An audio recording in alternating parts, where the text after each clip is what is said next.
Lord Belgrave, a former City of London banker, is back with further revelations. This time about the XRP ledger developers and the hidden non-disclosure agreements (NDAs) of the European Central Bank. We should investigate his statement further to see what it means for XRP holders.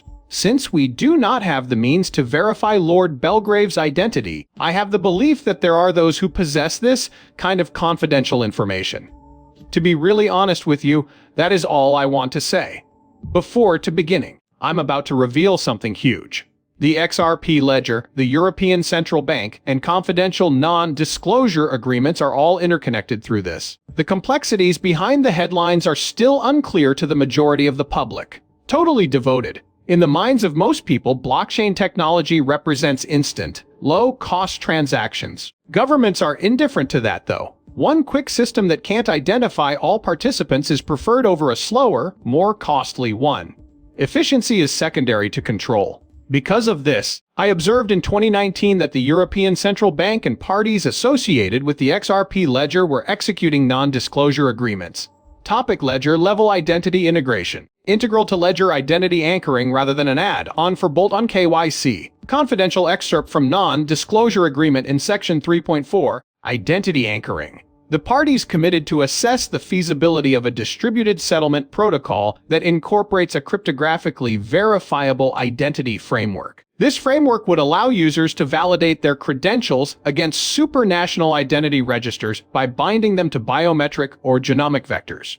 Additionally, cites the GILIF and the EDIS as instances here. Part 5.2, the regulatory compliance layer, is another passage. Included in distributed settlement infrastructure, EDSI transactions must be metadata fields for sanction screening, PAPE checks, and AML verification anti-money laundering. Both the transaction record and compliance metadata must remain together. No off-chain KYC, no workaround. This is all about ledger compliance. I believe this is all here because these checks are required whenever a bank is transmitting money to another bank. Otherwise, the recipient bank might face fines of millions of dollars or even jail time if their bank is found to have sent money to a sanctioned bank. Therefore, while discussing the international system of payment, all of this data is crucial. Technical pilots cited in the annex. Modules for zero-knowledge proof authentication that do not reveal any raw data. Secure hashing of biometric signatures. The iris data pertaining to fingerprints, encrypted digital wallets that are linked to an individual's identity and have their access restricted by authorities, transmitting payment and identity data in a way that complies with ISO 2022 standards, contrast with crypto-anarchism. Here we have regulated digital finance. He continues by explaining the significance of this to the XRP ledger. Every requirement from regulators may be met by integrating identity into the XRP ledger at the protocol layer. As a result, it surpasses all other ledgers in being impartial and regulator-ready. Because it is more compliant, quicker, and cheaper, it leaves Swift, SAPIA, and Target 2 in the dust. Reasons why it will not be advertised to the general population. Nobody ever hears from governments or banks about it. Your biometric genomic identity is being linked to blockchain technology. People would be resistant to that.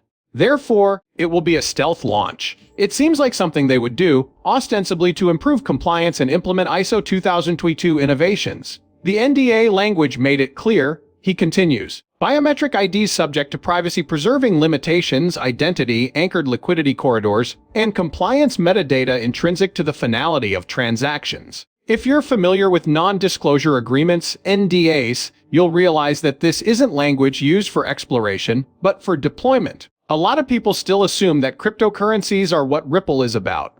Actually, since 2019, Ripple has been bringing the XRP ledger in line with Basel standards, directions from the European Central Bank, and frameworks for supranational ID.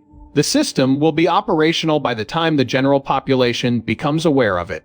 Instead of a grand entrance, he predicts a quiet acceptance of the future, with the XRP ledger serving as the infrastructure to link one's identity to their wealth. Oh, I'm a big fan. Am satisfied. If you're interested in following Lord Belgrave, I've made a lot of movies covering this topic as I find it entertaining.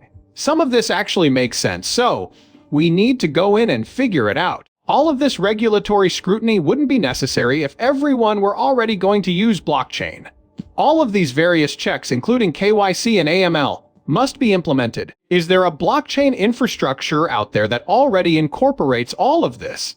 All of these things and more would be required of a new financial system if it were to replace the old one. When you consider the other blockchain projects, you may ask who else has all of this infrastructure in place outside Ripple and the XRP ledger. And you may even start to question whether you were correct the entire time. A new video has also been added. Ripple and XRP are two topics that this gentleman enjoys discussing. We are excited, digital asset investor said. The utility phase is about to begin from the speculative phase.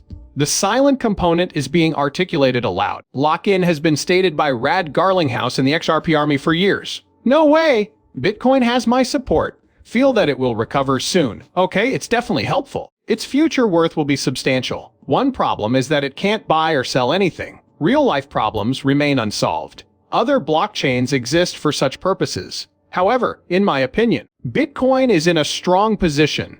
It will likely take a breather while new technologies with practical applications hit the market. Something that hasn't happened yet, but I believe will happen someday, is a sorting out of the good stuff from the bad. For what are the assets held? Where are these technologies being put to use to address practical, demand issues as opposed to the ones I'll utilize Dogecoin for? This is beyond me. Featuring anyone other than Elon Musk in a leading role. The Dogecoins don't make any sense to me, and I'm sure I'll be teased mercilessly for bringing them up. Everything is okay.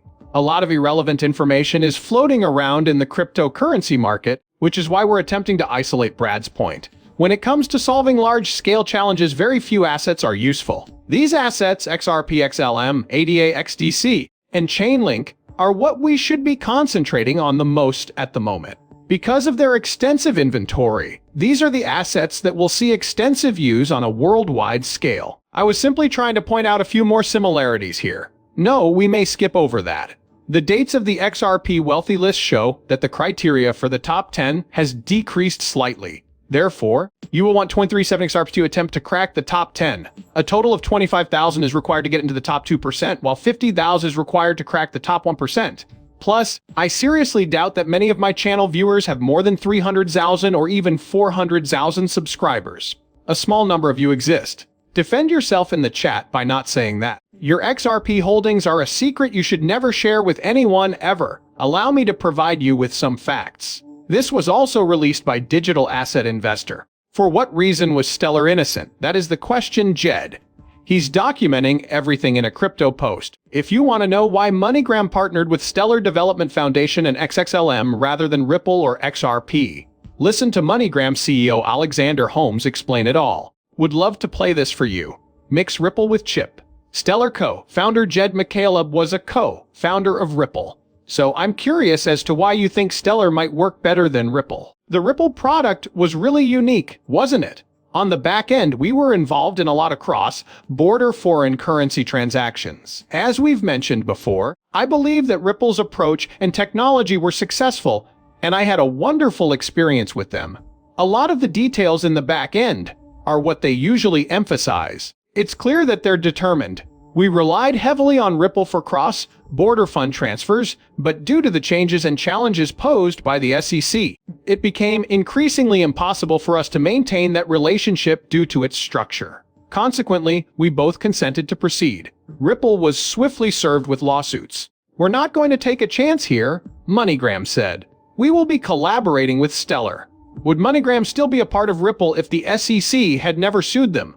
Stellar does